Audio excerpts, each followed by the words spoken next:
My little fucking penis is all erect and shit right Yeah, now. I like it. Why is like half your face showing, by the way? You like this little snout? I mean, it is a snout, literally. Yep. Yet another reason we slapped that mask on you. But the reason my little penis is red is because we just finished watching the... I don't really call it a Netflix exclusive. It is here in the States, I guess. Yeah. It was produced by some Brits, but only way you're going to see it in the U.S., for now anyway, is through Netflix. And that is The Ritual. And yeah, that pretty much sums it up. The end. No, I'm just kidding. That's literally why my penis is wrecked right now. Yep.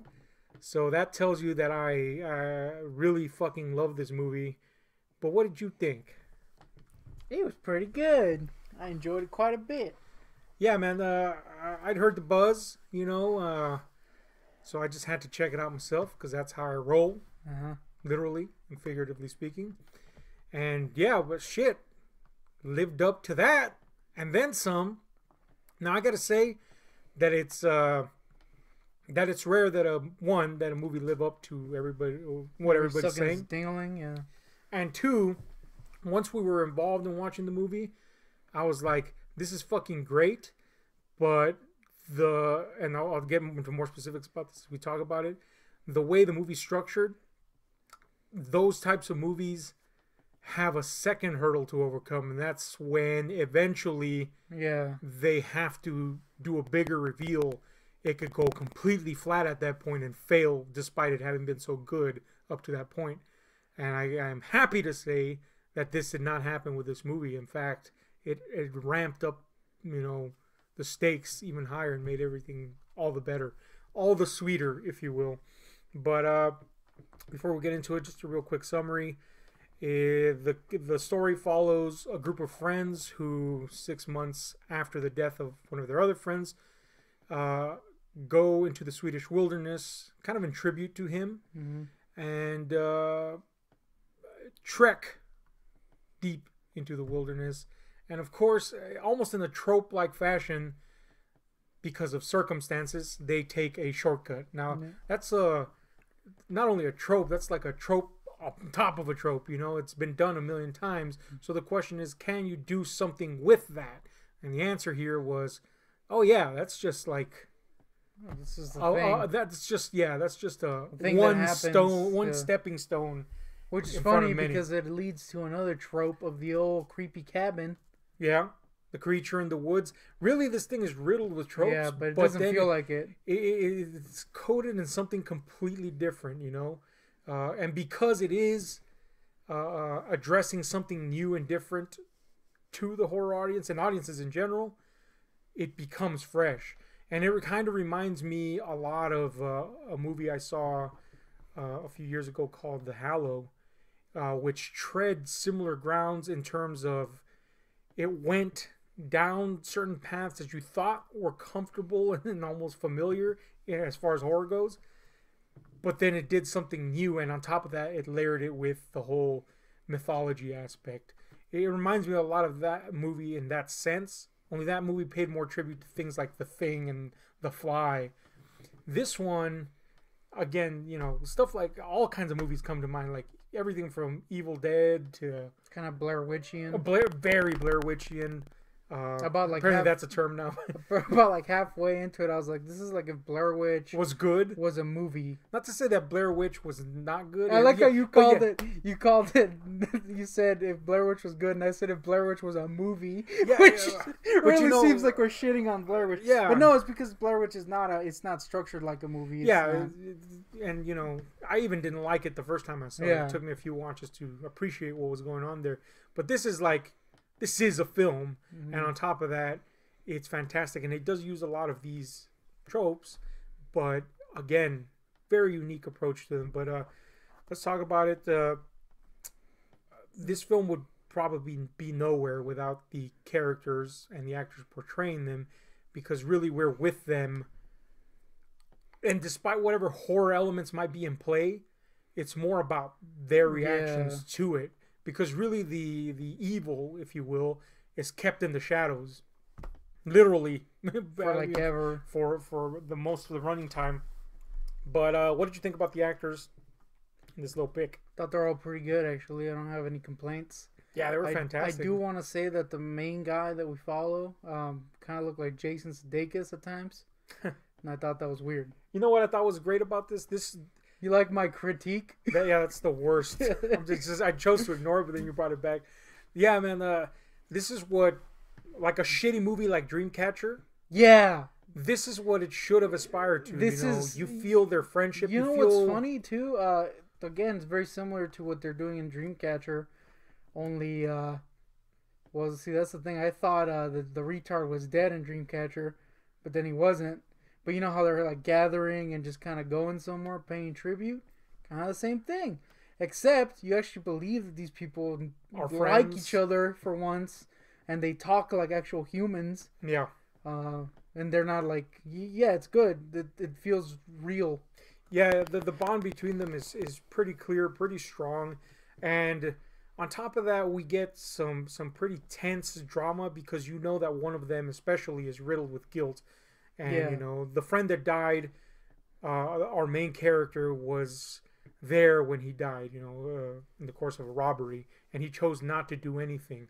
And his guilt plays into the horror aspect so incredibly well. But on top of that, it allows you to have something else to chew on besides, you know, the tense atmospheric moments in the woods where they venture off into. And like I said, it's not just that. It's not these two deviating things that are in the same movie. It comes full circle at the end and in a wonderful way. So yeah, man, absolutely no complaints about the actors in this. In fact, kudos to everyone. Even the guy that's supposed to be like annoying and grating. I will say that, yeah, I wanted to bring him up in that there is that one guy who's annoying and grating like in every horror movie. But you kind of understand it. And it never gets to the point where it's comedic in his complaining. It's just like, okay, I would understand someone being like that in this situation. And it especially gets, he's at his, I'll say it this way, he's at his most grating, not because of the situation he's in. You know, he's injured and he becomes kind of a burden. Yeah. He whines a lot. It's not that, although that is very annoying. In fact, it reminded me of Franklin in the Texas Chainsaw Massacre. But he's not that one-dimensional. No. In terms that, more to it. Yeah, when he's at his most grating is when he's unforgiving. And again, that plays into our main character's guilt and their relationship as a group. And that helps you empathize not just with your main character, but with the guy, because we tend to be unforgiving as people. And at the same time, we want forgiveness from people. So you relate to both of them. And that is such a rare feat to get you to relate to both ends of that spectrum. You know, something like Night of the Living Dead, for example. You relate to Ben, but you don't necessarily relate to the asshole in the fucking basement. Or the useless chick who does nothing. Yeah.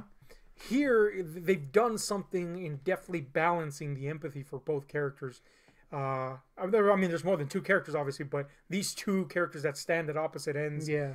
And that's amazing. That is just such an amazing feat. So kudos all around for those guys. And of course, we have other actors as the story progresses. We get kind of these pagans in the woods, basically worshiping ancient gods. Spoiler. Oh yeah, we should have said that. But yeah, what'd you think of this little group of pretty cool. cultists? I like that weird bald-looking dude. He was pretty cool-looking, Berryman-esque. Yeah, yeah. I like the old hag. She was cool. Nothing like a horror hag, I gotta say. I really like when she got punched. That was great. Favorite part. Yeah, it's not, but it should be. Yeah, they're all pretty like pretty creepy. They're pretty good. Yeah, very very very reminiscent of like a Lovecraftian cult. Yeah, only I can see that. Not that feverishly involved. They were almost kind of unwilling worshippers in a one sense, because it's implied that the evil feeds off of their pain. You know, that's what makes them worthy. Yeah. So that's kind of a cool little relationship there too. It's more out of fear that they worship, and this kind of symbiotic relationship they have with him in terms that it gives them long life, but at a cost. very cool, man. Just overall, and yeah, they looked great. And they never hag. I'll say that they never like hold your hand in explaining shit. No, which is cool because it makes your mind kind of go crazy. So when you do get like a more like definitive explanation, you're like, oh, that's cool. Yeah, that's way better than I thought that I was making up in my head, which is hard to do in horror. You know, usually when you keep especially with well, we'll go back to the creature, but especially when it comes to creatures, you know, usually what you have in your head is spookier than what you end up seeing. Yes. And it actually kind of delivered. I was like, oh, damn, that's pretty rad. Yeah, man, on all levels. Visually, you know, in terms of what it is, the implications of its existence, etc. Yeah, absolutely. Now let's talk about... first of all, before we go further, is there anything you didn't like in this movie? No. Yeah, me neither. Fucking wonderful, man. Straight through and through. Great from the get-go. First of all, it hooks you in from the get-go. And it makes it clear that this is about people before it's about anything else, which is great. You know, I know a lot of people bemoan that in horror or in movies in general. Why do we need to... Well, you know, like with Godzilla, I know that was a big complaint. Like, why do we need to know about... Because then it's not interesting. Need to care. Yeah, you need to give a shit. Now, I will grant you that most films don't know how to handle that. Yeah, the collector or the collection. The collection would be one of them. But this one knows how to handle the people. So you give a fuck about every single one of them. Yeah. Again, another rare feat before things start getting hairy. And things do start getting hairy from the get-go. And yes, again, like you said, very reminiscent of the Blair Witch Project in terms of a steady buildup of suspense. Only here it's done masterfully. And I gotta say, this thing drips with atmosphere. It just, you know, it just amplifies the more you get into it. Would you agree, disagree? What do you think about all that? Yeah, it is the best part. It's kind of a dying art nowadays. Yes. But the thing is, atmosphere central, and it doesn't really show you anything until towards the end. Mm-hmm. But in a good way, in that you're like, oh, I want to know what this thing is, or I want to, because it's mostly the characters. It's mostly character driven, and so this little thread kind of makes things even more interesting in their tale. And then the actual threat happens, and you're like, oh shit, yeah, this just got real. Yeah, and then you kind of don't want people to die. Like I didn't want that little Indian guy to die. It always keeps you wondering exactly what is out there. Yeah. It gives you enough so that you begin to formulate ideas, and you know, like things become evident. Like certain things became evident relatively quick, i.e., the tie to paganism. Really, where they're at. Yeah, the name is a big thing too. Yeah, stuff of the like movie. that. But it never gives you anything whole hog until it's ready to. Yeah. And when it's ready to, you're ready to know what's up. And again, super hard to do that. Yeah. To tune into that specific moment where your audience is just ready to know in full what's going on. And that ties into what I said earlier is when those moments do happen in certain movies, it could be the moment where ruination comes upon it.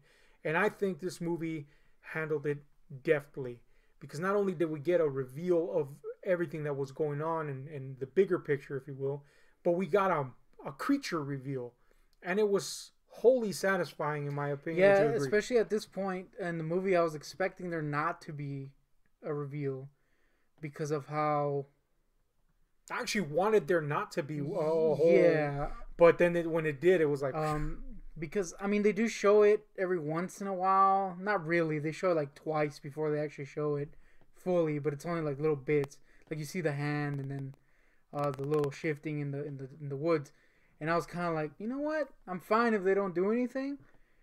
Because it does, despite not showing it, it does feel like a kind of like a lower budget affair. It doesn't look it or it doesn't feel it. I just assumed as much because it's a movie you never heard of, right? But no, they show the thing, and when it does, it actually delivers. Yeah, it looks. And I was like, oh, that's a cool ass design. Excellent creature design, which brings us to the effects in this movie. Yeah, right off the cuff, the creature design is fantastic. When we finally do get this reveal, And for those of you that haven't seen it and for some reason are still watching a spoiler-riddled review, Yeah. It's not what you think in terms of, well, first of all, in general, it's not what you think. Yeah. And second, I'm not saying this is a creature movie. It's much more than that. Yeah. But we do have to talk about the creature. So, yeah. So, if you still want something not spoiled, this is probably where to stop. But, let's just say the creature reveal doesn't come till like the last, 30 minutes maybe? Yeah. Well, maybe? Yeah, a little bit less than that maybe. Yeah. But either way, it comes at the right It's moment. more the characters. Yeah. But when you do get that creature, it's pretty sweet. When we do get the full shot of the creature, they do come. There's various scenes with him, or it, I should say, and every one of them satisfying. Because there's also a problem, even when a movie achieves that reveal and doesn't lose its steam, sometimes it could do too much of a reveal. Yeah. And here again, perfectly balanced. Each time you want to see it again. Once you see it, you're like, man, I got to get another glimpse of this thing. I got to see it do its thing, if you will. And yeah, man. In essence, it's it's implied that this is, well, it's not implied. It's right out said that it's a Jotun, which I know I had heard the term before. I mean, I'm familiar with Norse mythology, but obviously I don't speak the fucking language. And what was in my head at the time was frost giants, which are part of that. But in essence, half breeds, demigods, if you will. But here specifically in the movie, they tell you exactly what it is, and basically this is, or at least what the people in the forest, the pagans, think it is, and that is that it is the bastard child of Loki, which again ties it into the whole mythology, the ancient religions. That whole scene, but yeah, even if it had not been that, even if they hadn't gone into that explanation, which again, doesn't feel heavy-handed, it feels just perfect. It would have been great nonetheless. And again, just visually speaking, quite the spectacle. But there are other effects in this, and mainly, they restrain themselves in terms of the effects. Yeah, it's not really like a gore fest or anything.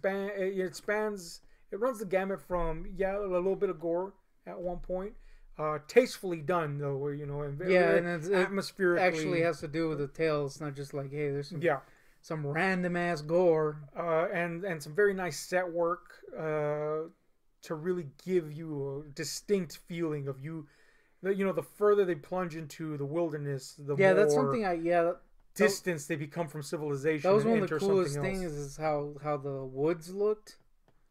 Very spooky looking ass woods. A very claustrophobic effect is evoked from the location alone. But yeah, man, what'd you think of the sets? Kind of like the weird little horror setups. Again, very reminiscent of Blair Witch, only done exceptional. Yeah, this is kind of like you really do get that feel of like the more they go into the woods, the closer the trees are. And specifically the scenes where the main character's looking out and they're in that house. I always thought that shit was... Well, I thought that was creepy. Like when he's just looking out, you can't see shit because it's just woods. Some spooky looking ass trees. Horror house was great with that weird little thing, which makes sense at the end. Everything looked really good. It was all pretty convincing and spooky. Yeah, man. They use the effects wisely. Sparsely but wisely, and always at the right moments. I mean, there's nothing wrong to say about it. There's nothing bad to say about it. Excellent across the board. Now, as for the horror set pieces, which would in this film, be kind of like the action, if you will, there are plenty to be had.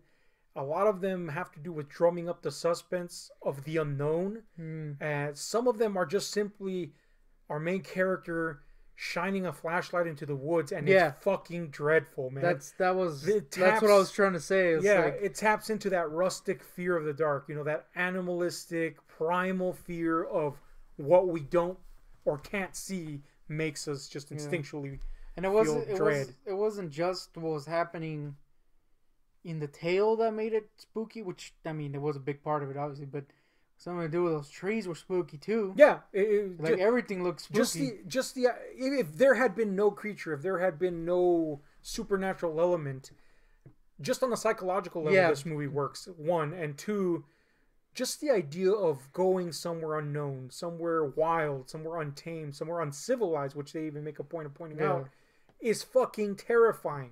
And we forget that because we're surrounded by civilization, you know.